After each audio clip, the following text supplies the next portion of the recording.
Media Suara Pertis.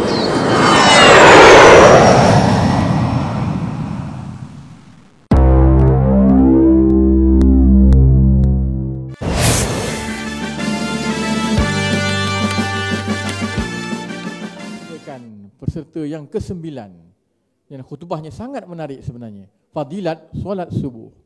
Majlis segala hormatnya mempersilakan. Assalamualaikum warahmatullahi wabarakatuh. Alhamdulillah. Nahmaduhu wa nasta'inuhu wa nastaghfiruh. Wa na'udzu billahi min syururi anfusina wa min sayyiati a'malina. Man yahdihillahu fala mudilla lahu wa man yudlilhu fala hadiya lahu.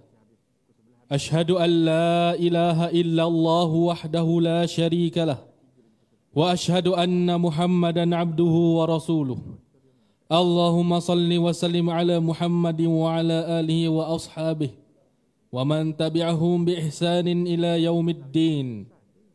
قال الله تعالى أعوذ بالله من الشيطان الرجيم يا أيها الذين آمنوا اتقوا الله حق تقاته ولا تموتن إلا وأنتم مسلمون. أما بعد فإن أصدق الحديث كتاب الله وخير الهدي هدي محمد صلى الله عليه وسلم وشر الأمور محدثاتها وكل محدثة بدعة وكل بدعة ضلالة وكل ضلالة في النار. Sidang Jumaat yang berbahagia, marilah kita sama-sama meningkatkan keimanan dan ketakwaan pada Allah Subhanahu wa taala dengan bersungguh-sungguh mengerjakan apa yang disuruh dan menahan diri dari melakukan perkara-perkara yang ditegah oleh Allah Subhanahu wa taala. Mudah-mudahan kita semua tergolong dalam kalangan orang-orang yang mendapat nikmat kejayaan dan kesejahteraan di dunia dan di akhirat. Tajuk khutbah kita pada hari ini ialah fadilat solat subuh. Sidang Jumaat yang dikasihi Allah sekalian, solat subuh adalah salah satu solat fardu yang diwajibkan ke atas kita yang beragama Islam.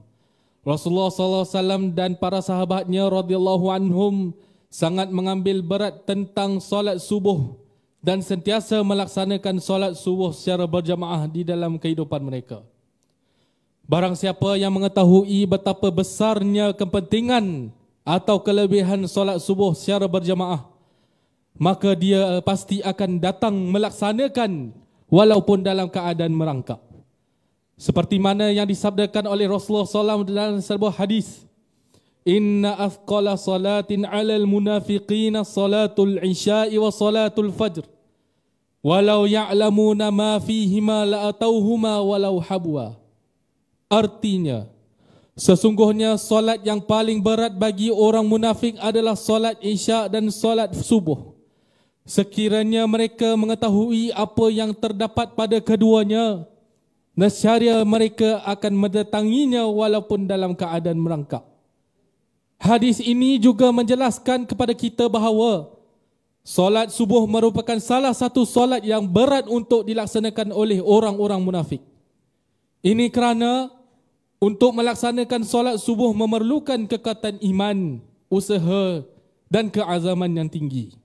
Sidang Jumaat yang dikasihi Allah sekalian, terdapat banyak fadilat atau kelebihan yang disebut di dalam Al-Quran dan As-Sunnah yang berkaitan dengan solat subuh secara berjemaah. Yang pertama, solat subuh yang dilaksanakan akan dihadiri dan disaksikan oleh para malaikat yang hadir ketika itu. Allah Subhanahu wa taala berfirman dalam suratul Isra ayat 78, A'udzu billahi minasyaitonir rajim. Aqimis salata liduluki syamsi ila ghasaqil laili wa qur'anal fajr. Inna qur'anal fajri kana mashhuda. Maksudnya, dirikanlah olehmu solat ketika gelincir matahari hingga waktu gelap malam.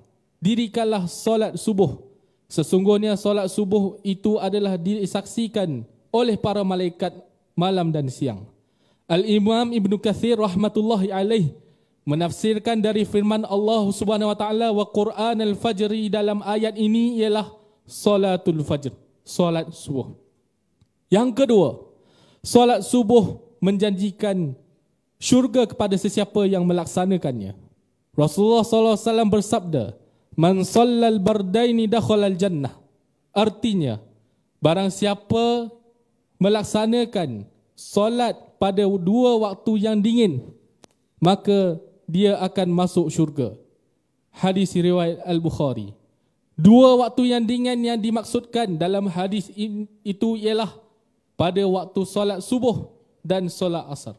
Sidang Jumaat yang dihormati, ini adalah beberapa kelebihan solat subuh yang disebut di dalam Al-Quran dan hadis-hadis Nabi SAW. Bersalahnya nikmat apabila dapat melaksanakan solat subuh secara berjemaah di masjid. Nikmatnya datang daripada Allah Subhanahu Wa Taala secara langsung pada para hambanya yang taat menjalankan perintahnya. Namun pada hari ini begitu ramai di kalangan kita yang leka dan lalai untuk menunaikan solat subuh secara berjemaah. Rata-rata mereka gemar menarik kembali selimut yang menutupi badan mereka. Mereka lebih selesa meneruskan nikmat tidur daripada menggagahkan diri untuk bangun menunaikan solat subuh secara berjemaah. Keadaan ini ternyata berbeza untuk mereka yang tahu menilai betapa besarnya nikmat dan kelebihan solat subuh secara berjemaah. Seperti mana yang disebutkan dalam Al-Quran dan hadis-hadis Nabi SAW yang sahih. Walau sesukar mana keadaan sekalipun, mereka tetap akan ke masjid untuk menunaikan solat subuh secara berjamaah. Allah Subhanahu Wa Taala berfirman dalam surah At-Takwir ayat 18. Was-subhi idza tanaffas. Maksudnya, dan demi subuh apabila fajar mulai bernafas. Barakallahu li wa lakum fil Qur'anil azim wa nafa'ani wa iyyakum bima fihi minal ayati wadh-dhikril hakim. Alhamdulillahilladzi anzala ala 'abdihil kitaba wa lam yaj'al lahu 'iwaja. Wa ashhadu an la ilaha illallah wahdahu la syarikalah. Wa ashhadu anna Muhammadan 'abduhu wa rasuluh. Allahumma salli wa sallim wa barik ala Muhammadin wa ala alihi wa sahbihi ajma'in. Amma ba'du. Faya ayyuhal muslimun, ittaqullaha haqqa tuqatih wa la tamutunna illa wa antum muslimun. Innallaha ya'murukum bil adli. Innallaha wa malaikatahu yusalluna 'alan nabiy. Ya ayyuhalladzina amanu sallu 'alaihi wa sallimu taslima. Allahumma salli ala Muhammad wa ala ali Muhammad kama sallaita ala Ibrahim wa ala ali Ibrahim wa barik ala Muhammad wa ala ali Muhammad kama barakta ala Ibrahim wa ala ali Ibrahim fil alamin innaka Hamidum Majid. Allahumma ighfir lil muslimina wal muslimat wal mu'minina wal mu'minat al ahya'i minhum wal amwat innaka sami'un qaribun mujibu da'wat wa qadiyal hajat. Ya Allah, ampunilah seluruh kaum muslimin sama ada yang hidup ataupun yang telah meninggal dunia. Ya Allah, berikanlah petunjuk hidayah serta rahmat-Mu kepada kami sekalian hamba-hamba-Mu dan kepada pemimpin kami terutamanya Raja Pemerintah Negeri Perlis Tuanku Said Sirajuddin Ibnil Marhum Tuanku Said Putra Jamalul Lail dan Raja Muda Perlis Tuanku Said Faizuddin Putra Ibni Tuanku Said Sirajuddin Jamalul Lail serta kaum kerabat baginda supaya sentiasa beramal dengan kitab-Mu dan sunnah Nabi-Mu Muhammad SAW. Dan Engkau lanjutkanlah usia baginda berdua dalam keadaan selamat, sihat sejahtera dan semoga dengan kesihatan yang baik yang telah Engkau kurniakan kepada baginda berdua terlaksanalah pemerintahan yang adil lagi diredai oleh-Mu. Rabbana atina fid dunya hasanah wa fil akhirati hasanatan wa qina adzaban nar. Ibadallah, innallaha ya'muru bil adli wal ihsan wa ita'i dzil qurba wa yanha 'anil fahsya'i wal munkari wal baghi ya'idzukum la'allakum tadhakkarun.